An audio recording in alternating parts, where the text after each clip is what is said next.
warahmatullahi wabarakatuh. Kalau teman-teman, pada video kali ini kami akan membahas mengenai pola strategis wilayah Indonesia dan kekayaan sumber daya alamnya berdasarkan modul ajar geografi pada kurikulum. Materi ini sangat penting karena Indonesia memiliki letak yang sangat strategis dan Indonesia memiliki kekayaan alam yang sangat melimpah. Nah, pada pengelolaannya harus dilakukan secara bijak agar mendukung keberlanjutan untuk masa depan.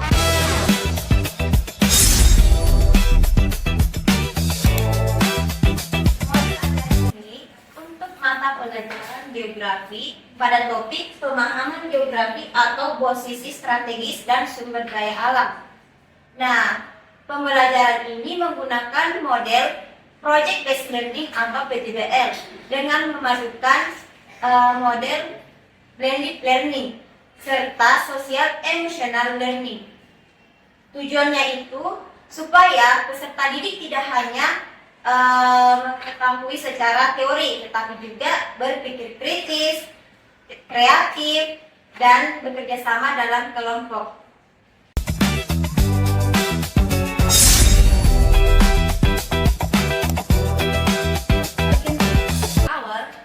Sebelum mempelajari materi ini, serta didik mampu diharapkan yang pertama menelaah letak astronomis, geografis, dan geologis Indonesia. Yang kedua, mengidentifikasi sumber daya alam seperti kehutanan, pertambangan, kelautan, dan pariwisata. Yang ketiga, memahami hubungan antara manusia dan lingkungan dalam pemanfaatan ruang wilayah. Yang keempat, membaca dan menginterpretasikan peta wilayah Indonesia. Yang kelima, yaitu menjelaskan pentingnya prinsip pembangunan berkelanjutan dalam pengelolaan kekayaan alam demi kelestarian lingkungan masa depan.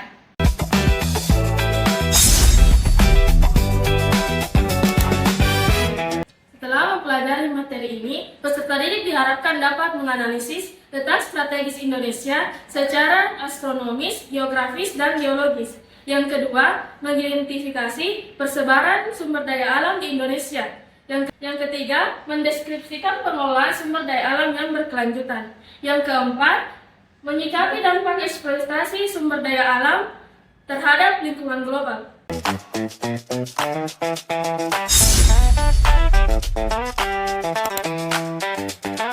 2, 3, mulai. Pemahaman bermakna. Indonesia dikenal sebagai poros maritim dunia karena berada di posisi silang antara dua benua dan dua samudra. Posisi ini membuat Indonesia memiliki peran penting dalam perdagangan internasional, jalur pelayaran dunia, serta hubungan ekonomi global. Selain itu, Indonesia juga memiliki kekayaan sumber daya alam yang sangat besar, mulai dari hasil laut, hutan, tambang, serta pariwisata. Namun, jika sumber daya alam dieksploitasi secara berlebihan, maka dapat menimbulkan kerusakan lingkungan, mengancam kehidupan generasi mendatang.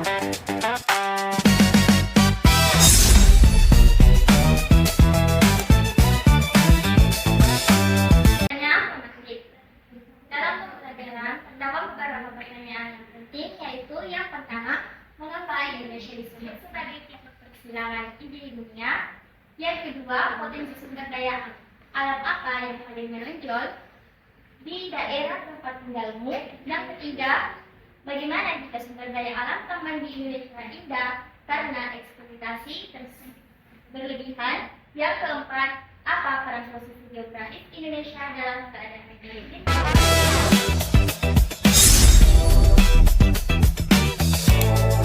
Guru membuka pelajaran dengan salam dan doa. Terus, guru mengatur posisi duduk peserta didik dan mengondisikan kelas agar proses belajar berlangsung menyenangkan. Setelah itu, guru menyampaikan tujuan pembelajaran mengenai apa yang ingin dicapai terkait posisi strategis Indonesia dan sumber daya alam.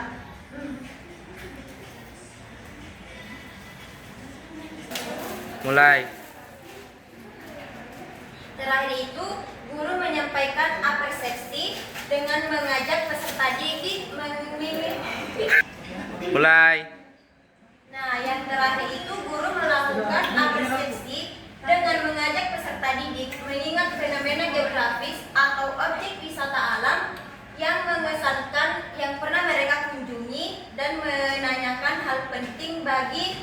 Dan Mulai. kemudian yang terakhir itu, guru melakukan apresiasi dengan mengajak peserta didik mengingat fenomena geografis atau objek wisata alam mengesankan yang pernah mereka kunjungi dan menanyakan hal penting apa yang terjadi di objek tersebut.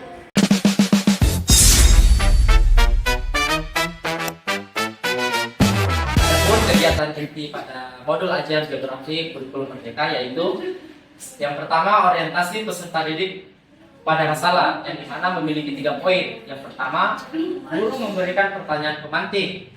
Mengapa posisi Indonesia dianggap sangat strategis bagi perdagangan dunia? Dan yang poin kedua, peserta didik diminta mengamati peta jalur pelayanan internasional dan melakukan literasi digital untuk mencari informasi terkait keuntungan dan kerugian pada posisi geografis tersebut. Sedangkan pada poin ketiga, guru mendorong siswa mengumpulkan informasi dari berbagai sumber mengenai dampak eksploitasi sumber daya alam terhadap lingkungan. Pada poin kedua, mengorganisasikan peserta didik yang dimana terdapat guru membagi peserta didik ke dalam kelompok berdasarkan jenis sumber daya, kelompok kelautan, kehutanan, pertambangan dan pariwisata. Sedangkan yang kedua, peserta didik diminta melakukan analisis mengenai potensi dan sebaran sumber daya alam tersebut di wilayah Indonesia. Dan yang ketiga, membimbing penyelidikan kelompok yang dimana terdapat 2 poin. Yang pertama, guru membimbing masing-masing kelompok dengan berkeliling melihat pekerjaan yang dilakukan oleh peserta didik. Dan yang kedua, guru memberikan bantuan apabila ada kelompok yang mengalami kesulitan dalam memetakan sebaran sumber daya alam.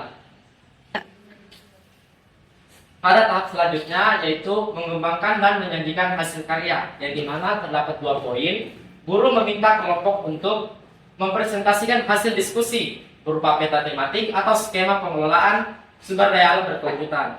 Dan yang kedua, kelompok lain diminta aktif bertanya dan menanggapi materi yang telah dipresentasikan. 3.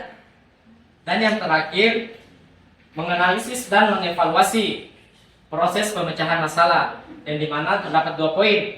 Yang pertama, guru meminta peserta didik untuk mengapresiasi semua pekerjaan kelompok temannya. Guru memberikan penguatan atas jawaban atau konsep yang kurang tepat. Dan yang kedua, guru memberikan penguatan. Dan yang terakhir, guru mengkonfirmasi materi yang akan dibahas pada pertemuan berikutnya.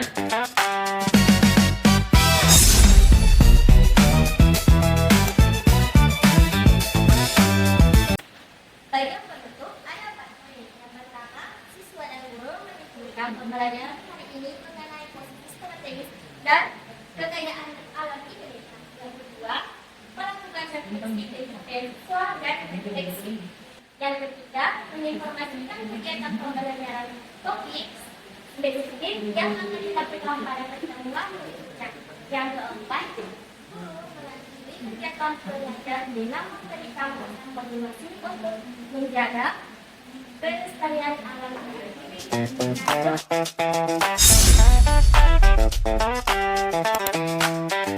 Pada bagian ini yaitu asesmen, terdapat 3 penilaian. Yang pertama, penilaian pengetahuan yang dimana dilakukan melalui tes pilihan ganda untuk mengukur pemahaman mengenai letak geografis dan potensi sumber daya alam Indonesia. Yang kedua yaitu penilaian keterampilan, yang dimana peserta didik dilakukan untuk melakukan pembuatan peta tematik tentang persebaran sumber daya alam.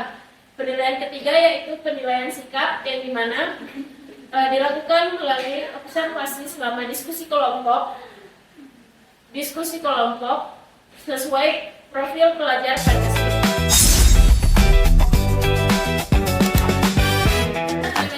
Pengayaan terdapat 3 poin, yaitu pertama, untuk menambah wawasan peserta didik terhadap materi pembelajaran. Yang kedua, untuk membantu peserta didik yang telah mencapai tujuan pembelajaran. Yang ketiga, berdasarkan hasil analisis penilaian, peserta didik diberi kegiatan perluasan atau pendalaman materi yang dapat ditagihkan diberikan kepada siswa untuk menjawab secara lisan mengenai kegiatan pembelajaran hari ini. Guru dapat memberikan skala dari 0 sampai 100 yang dapat dipilih siswa untuk menunjukkan pemahaman mereka terhadap materi pembelajaran.